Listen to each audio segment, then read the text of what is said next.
कल ICC men's T20 world cup में again 3 matches होने हैं। पहला मैच साउथ अफ्रीका यूएई का है, सेकंड मैच पाकिस्तान नमीबिया का है और third match host India versus Netherlands.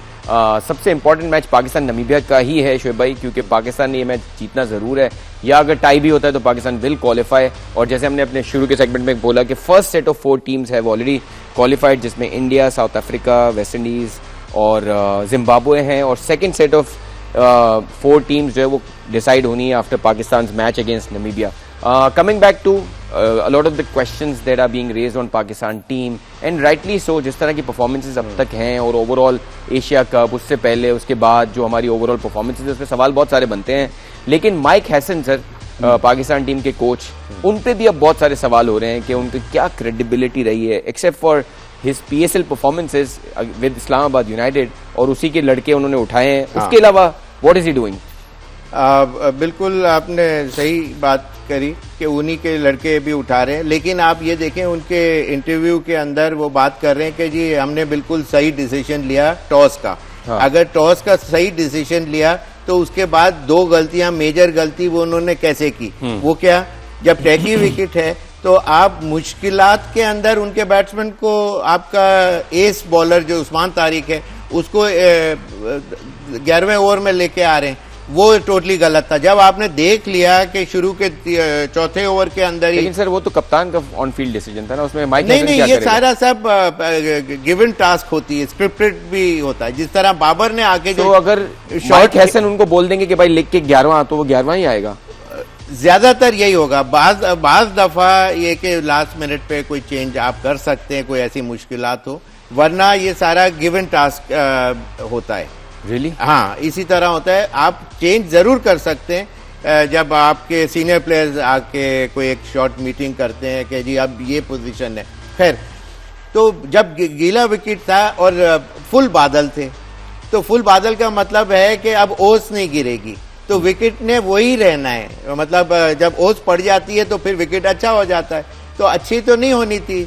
तो जाहिर सी बात है कि सेकंड बारी उनको देनी चाहिए थी। एक तो ये पॉइंट था, तो टॉस तो गलत ही था। तो टॉस का वो एडमेंट है कि नहीं जी मैंने टॉस पे गलती नहीं की। सर उससे एक जस्टिफिकेशन आई है पाकिस्तान टीम की तरफ से, एक जस्टिफिकेशन भी आई है कि पाकिस्तान एशिया कप में 3 मैचेस है वो बैट फर्स्ट करके हारा था। अच्छा, तो ये जस्टिफिकेशन आई है उसकी। तो ये तो बहुत लेम किस्म की, देखिए हर मैच अलग होता है, दिन अलग होता है, टीमें अलग होती हैं, ऑपोजिशन अलग होती है। तो और फिर on top of everything ground की जो सराउंडिंग्स हैं, आपकी बाउंड्री शॉर्ट है कि बड़ी है। हमेशा जब भी पाकिस्तान, आज आप लिख लें कि जब पाकिस्तान बड़े ग्राउंड के ऊपर खेलेगा, Pakistan would be in trouble waters. जब भी ये, और इनके मिड विकेट के जो फील्डर है वो मिड विकेट पे आगे जाके कैच करते हैं। पाकिस्तान के हिटिंग पावर वो नहीं है जो दूसरे प्लेयरों का है। क्या उसकी वजह ये भी है कि हम एक तो डोमेस्टिक खेलते नहीं है, लेकिन PSL में भी जो हम खेलते हैं उसमें बाउंड्रीज हम बहुत छोटी रखते हैं। अरे 60 यार्ड्स की यार बाउंड्री, उसके ऊपर वो छक्के हो रहे होते हैं। तो वरना तो ये सारे ये आउट हो, उसमें यही तो मैं समझाता हूँ कि ये PSL के अंदर ये फॉल्स अलार्म है। सर अब आपने जो PSL की ओवरऑल पिछले सेगमेंट में भी बात की, सो एक वक्त हम सोच रहे थे कि PSL से हमें हारिस रऊफ मिला, उन्होंने खैर USA पिछले जो वर्ल्ड कप में USA के अगेंस्ट जो किया, फिर हमने एशिया कप में देखा जो किया, सो अब शाहीन शाह अफरीदी की जो हालत हुई है, सो आपको लगता है कि 10 साल के PSL के बाद उसको अगर उसका पाकिस्तान क्रिकेट पे इम्पैक्ट देखा जाए तो PSL did give you cricketers, but those cricketers were so short lived कि उनकी लाइफ बहुत जल्दी खत्म हो गई और उन्होंने कुछ सर्व भी नहीं किया पाकिस्तान को। So eventually you have to go back to your domestic cricket and produce cricketers who are there for the longer run. I mean, और उनकी जो अगर स्टारडम आती भी है तो उनकी मेहनत इतनी हो कि वो सस्टेन करे स्टारडम। देखिए वो PSL का प्लेटफॉर्म से आप पिक एंड चूज, नया प्लेयर जो है वो सरफेस होता है कि अच्छा जी हाँ ये 50 लड़कों में ये 3 लड़के अच्छे हैं, तो आप उनके ऊपर अपने एम्फेसिस दें कि अच्छा जी ये फ्यूचर के हमारा स्कीम ऑफ थिंग्स में ये प्लेयर आ सकता है। ऐसा थोड़ी है कि बस वो उसने वहां कुछ किया तो अब ये हिल रूल द वर्ल्ड वाली बात है, ऐसा नहीं होता। तो खैर कुछ PSL के निगलेक्टेड टैलेंट की अगर हम बात करें, हमने जमान खान की बात की, हमने लेग स्पिनर की बात की।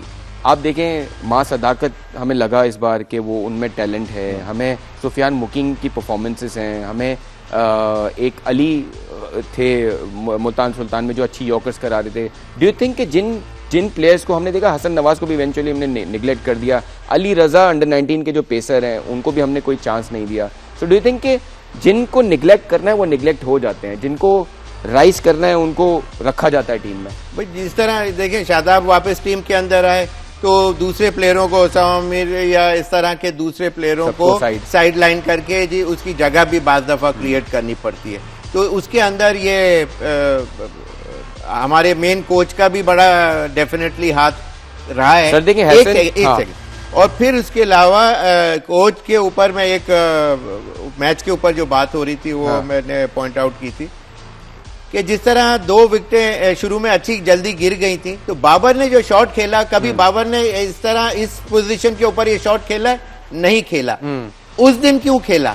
इसलिए कि he was asked to do such a thing के स्कोर का जो है मोमेंटम पर ओवर इतने रन हमें चाहिए नो मैटर व्हाट, तो वो उसके इन्फ्लुएंस के अंदर आके, वरना बाबर इतनी बड़ी गलती कर नहीं सकता। इसलिए कि द वे ही प्लेज ये स्क्रिप्टेड था कि उसके लिए उसके इन्फ्लुएंस में आके हसन के वो शॉट उसमें वो खेला। तो मेनली हसन साहब जो हैं इन्होंने जितनी एक फर्स्ट क्लास क्रिकेट कैसे खेली ये मुझे समझ से बाहर है, लेकिन इनकी मेजर गलतियां हमारे सामने आई हैं time and again, not only today, जो पिछले इंडिया पाकिस्तान में। Alright, so we have to close the show. Thank you so much Shoaib भाई, बहुत आपका अच्छा जबरदस्त एनालिसिस, और उम्मीद करते हैं कि जो पाकिस्तान की टीम माइक हसन लीड कर रहे हैं और बकौल शोएब भाई के सारा स्क्रिप्टेड लीड हो रहा है, उस पे उसकी क्या परफॉर्मेंसेस होती हैं आगे we'll talk about it further. कल पाकिस्तान का मैच होना है नमीबिया से, उस पर बात करेंगे क्योंकि चांसेस यही हैं ऑफ कोर्स कि पाकिस्तान कल के मैच में अगर बारिश हुई तो भी पाकिस्तान क्वालिफाई कर जाएगा, और अगर मैच हुआ तो ऑब्वियसली पाकिस्तान के चांसेस हैं कि वो जीत जाएंगे ये मैच और सुपर 8 के लिए क्वालिफाई करेंगे। लेकिन आज जो लास्ट मैच हुआ ग्रुप सी से, वो नेपाल और स्कॉटलैंड का हुआ, अच्छा इंटरेस्टिंग मैच हुआ। हमने देखा था कि नेपाल ने इंग्लैंड की टीम को भी बड़ा टफ टाइम दिया था, और समरी भी हम देख सकते हैं 170 रन स्कोर किए स्कॉटलैंड ने, जिनको इनवाइट किया था नेपाल ने टॉस जीतने के बाद टू बैट फर्स्ट। लेकिन अगर देखा जाए तो ओपनर्स जॉन्स और मनसी जो हमेशा ही अच्छा परफॉर्म करते हैं, उनकी outstanding performance 170 was a good total two setup. और नेपाल ने आयरी की बैटिंग की बदौलत, जिन्होंने हम देखा कि इंग्लैंड के अगेंस्ट भी बहुत अच्छी बैटिंग की थी, 171 रन नेपाल ने चेस डाउन किए 19.2 ओवर्स में, और outstanding performance by Nepal for a team which is playing this kind of a tournament for the first time. Shoaib भाई, outstanding performance and the way आयरी has played in this world cup, जिस तरह उन्होंने आदिल रशीद को के अगेंस्ट बैटिंग की थी England के against, was outstanding to see. Absolutely, उन्होंने बहुत ही आउटस्टैंडिंग बैटिंग की, लेकिन उससे पहले स्कॉटलैंड ने जब स्टार्ट किया तो उनके फर्स्ट विकेट जो गिरी थी वो 80 रन के ऊपर गिरी। That was a good sign for the Scottish side.